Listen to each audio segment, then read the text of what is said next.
Hey guys, at age 25, my wife and I, we bought this first investment property. We've done $173,000 in bookings in the last 3 years. I want to show you how you can do that too. Let's go inside. All right, let's talk about the good, the bad, and I guess the ugly. So I guess we'll start off with the bad first. Recently, we actually had the entire SWAT team. They came out in full force. Kid you not, we had guns pointed at us. Basically what happened is we had a tenant. They did some illegal activity at our home, and we came here just to check on the property, and we had no idea what happened. And as we were working on the house, we get a bang at the door, and it's the police department, SWAT team, and they're basically telling us to come outside with our hands up. And so we walk outside and we have no idea what's going on. And at this point in time, I'm just thinking maybe there was like a drug deal or something else going on. Turns out, like I said, there was illegal activity. I'm not going to get into the details of that because I believe it's still an open investigation. So I don't really want to put too much information on that subject. And so we found out exactly what happened. We had to do a report. They had to take evidence from the home. So there's some bad things that can happen with an Airbnb. And this was actually really recent. This has happened a couple months ago. Aside from that, another thing that happened too is we've had guests that come through and they completely destroy things. In fact, we had a guest that, they broke some doors, they broke some chairs, the flooring. And when these situations arise, you have to really try to resolve it with Airbnb and the guest. And sometimes the guest does not want to work with you. And so you just have to make sure you document everything. So always take pictures. That's my advice too, because it's not going to be always, rainbows and butterflies having an Airbnb or rental.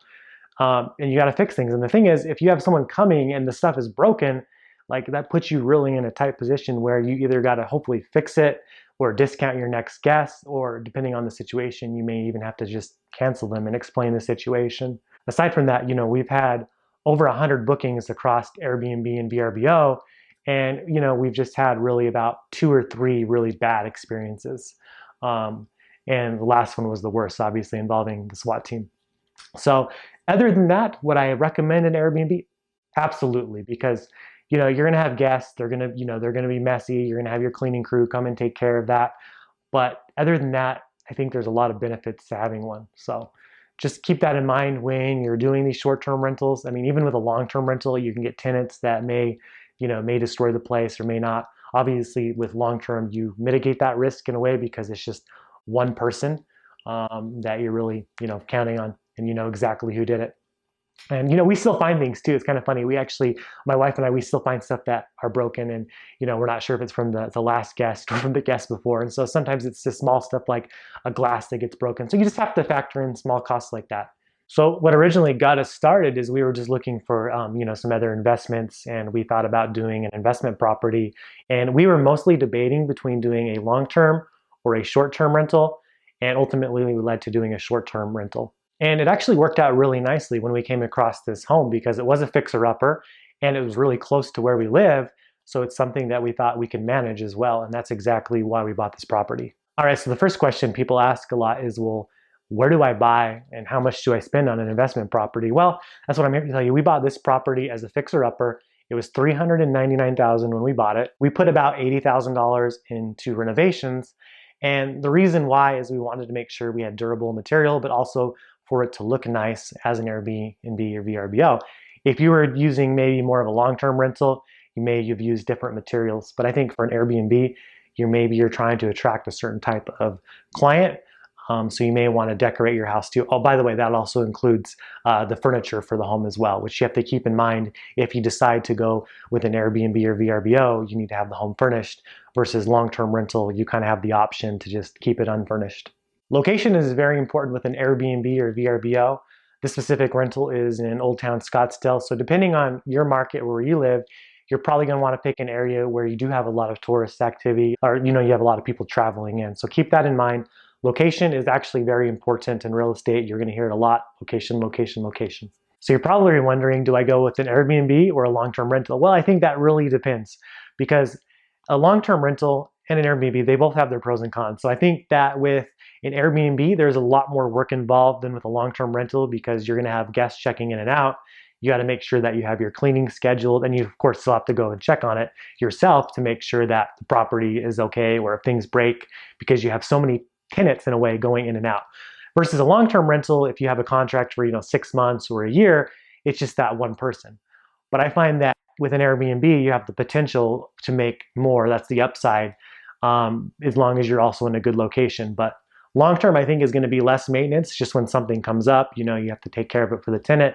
Airbnb is definitely more work as far as, like I said, you have to have it furnished.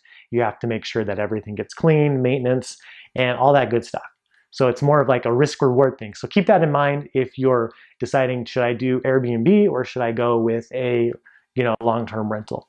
All right, so a little bit of strategy when you're starting like our Airbnb. I'll give you guys just a little bit of advice. The first thing that we went through is we actually took the time and we labeled everything in the Airbnb. I think that was important because when you have guests that come, they don't know where things are. So having things labeled is really nice. It makes it convenient. We got a lot of great feedback. We labeled the lights, we labeled the kitchen cabinets, just everything. Another thing we did for our guests as well is we provided them waters in the refrigerator as well as snacks, just so that way they come in, whether they're flying or they are driving for hours, they arrive at the rental and then they have access to, snacks so they can just sit back and relax.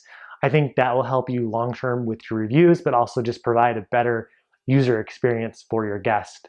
The next thing too is I really highly, highly recommend investing into like a remote lock, and that's exactly what we did. We got a little, it's called a Kivo, and you can look that up. And what the Kivo does is just a smart entry for your guest. You're able to send them an e-key, so when the guest arrives, they're able to open the door remotely from their smartphone, or in some instances, if they're having trouble, we're able to unlock the door for them so they get access to the home. Okay, so with pricing, let's talk about that. When you just finish your Airbnb, and let's say you just furnished it, you put all this money into it, a lot of people, they'll want to go and they'll want to list their home for the same price as everybody else, or they'll want to list higher than everybody else. You don't want to do that. Actually, when we priced in the beginning, we priced our home at about $80 a night, which is really cheap for the area, one of the cheapest listings. And we did that so that way we could get bookings. We wanted to get bookings so we could start getting the review, and then with the whole algorithm on Airbnb and HomeAway, once you start getting reviews, they'll start giving you like badges like Superhost, or they'll start ranking your listing higher. So it's very important and that you list very competitively, if not way under value, at least starting out, just so you can kind of build trust with those sites. And that's exactly what we did. Then once you start getting reviews and bookings, then you can start pricing and moving up to where your competition is. All right, so once you have an established short-term rental, you got your initial reviews, you start upping your prices, then that's where you got to know a little bit of strategy. So pricing based on supply and demand. And what I mean by that is if you have an event in town, like we have over here, we have the Waste Management Open, which is a really big event that happens every year. And basically, by knowing that, we're able to increase our prices during that time. Or we have car shows that come in. The Barrett-Jackson is a really big car show, and we're able to adjust our pricing during that time. So just knowing what's happening in your local market, certain events during certain times of year, especially if it's reoccurring, you can actually have a little price strategy for that. So just keep in mind supply and demand. All right, so obviously with all the COVID stuff going on, it's like, is really now a good time to even look into getting an investment property? I mean, personally, right now, I would definitely hold off. I want to be honest with you guys. I probably wouldn't go in and buy one right away.